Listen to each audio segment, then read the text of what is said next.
Assalamualaikum warahmatullahi wabarakatuh. Kembali lagi bersama channel Cikgu Online TV. Siapa tak dengar, saya Cubit. Apa khabar semua anak-anak? Lama betul kita tak berjumpa.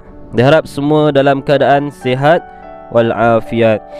Baiklah, hari ini kita akan belajar tajuk kesan beriman kepada malaikat. Beriman kepada malaikat adalah rukun iman yang kedua. Beriman kepada malaikat boleh membentuk tingkah laku orang Islam yang baik. Antaranya ialah yang pertama, sentiasa melakukan kebaikan dan ajak orang lain untuk buat perkara yang sama. Kita tak akan melakukan kejahatan dan perkara buruk.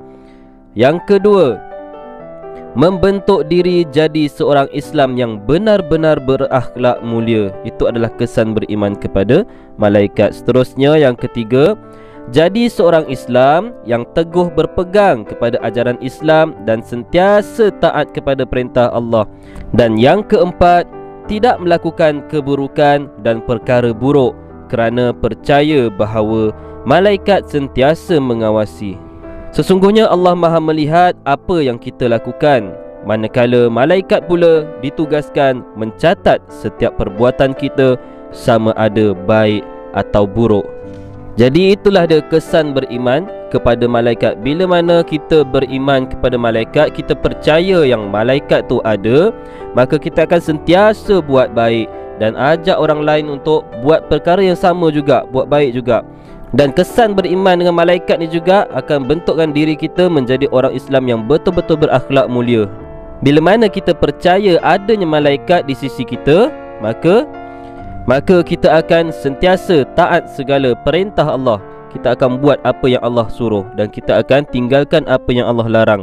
Sebab kita percaya dan kita yakin kalau kita buat sesuatu yang baik tu, malaikat akan catat dan hantar kepada Allah. Dan kalau kita buat benda buruk pun, malaikat akan catat. Jadi bila kita percaya malaikat ada yang catat, malaikat sentiasa memerhatikan kita, kita nak buat sesuatu pun kita rasa berhati-hati.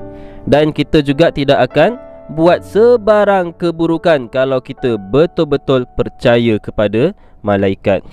Bila kita ketahui bahawa malaikat ni sentiasa mengawasi semua perbuatan kita, seharusnya kita jaga diri dalam setiap aspek. Yang pertama, kita seharusnya jaga dari segi aspek perkataan kita ataupun percakapan kita. Kita gunakan mulut kita tu, nak keluarkan perkataan dengan apa? Sentiasa berzikir kepada Allah. Seterusnya, mengajak orang lain mengerjakan kebaikan. Tengok kawan-kawan tak ada buat apa, ajak kawan-kawan tu, marilah kita baca Quran. Tengok abang ke adik-beradik yang lain tak ada nak buat apa, ajak mereka untuk melakukan kebaikan. Ajak solat sama-sama ke, baca Quran ke, baca buku ke. Seterusnya, bercakap perkara-perkara yang baik dan bermanfaat sahaja.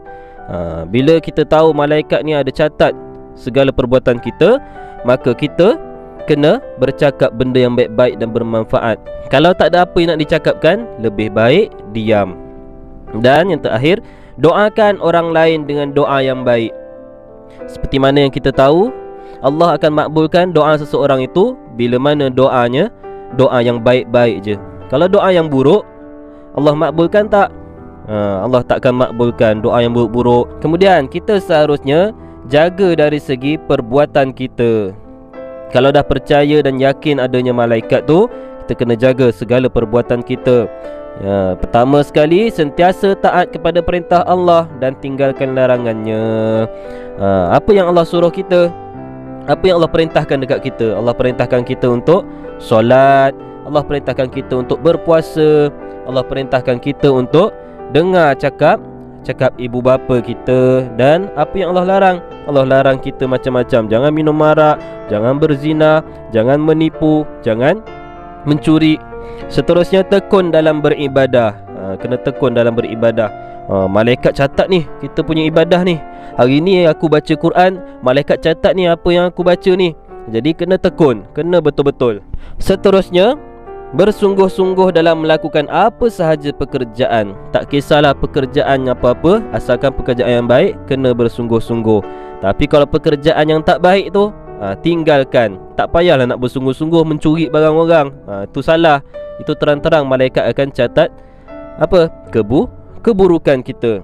Seterusnya, amanah dan melaksanakan tanggungjawab. Dan yang terakhir, berakhlak mulia. Kita kena jaga akhlak kita.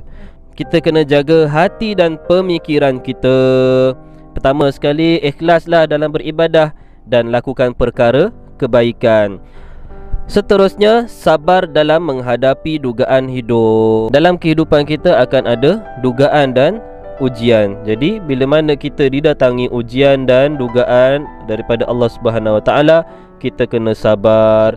Sebab apa kita kena sabar? Sebab Allah akan angkat dia bagi darjat yang tinggi kalau dia sabar dalam menghadapi ujian dan dugaan. Seterusnya, malu untuk melakukan maksiat. Malu untuk melakukan maksiat. Nak melakukan maksiat ni malu.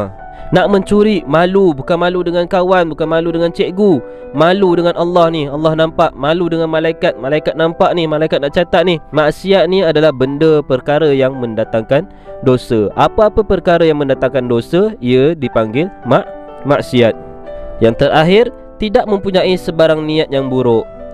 Jangan ada niat yang buruk. Niat, hari ni aku nak bocorkan tayar basikal kawan aku. Jangan.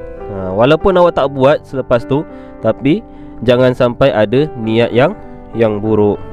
Daripada Umar bin Al-Khattab, sabda Rasulullah sallallahu alaihi wasallam yang bermaksud, sesungguhnya amal perbuatan seseorang itu bergantung kepada niatnya, dan bagi seseorang itu apa yang dia niatkan.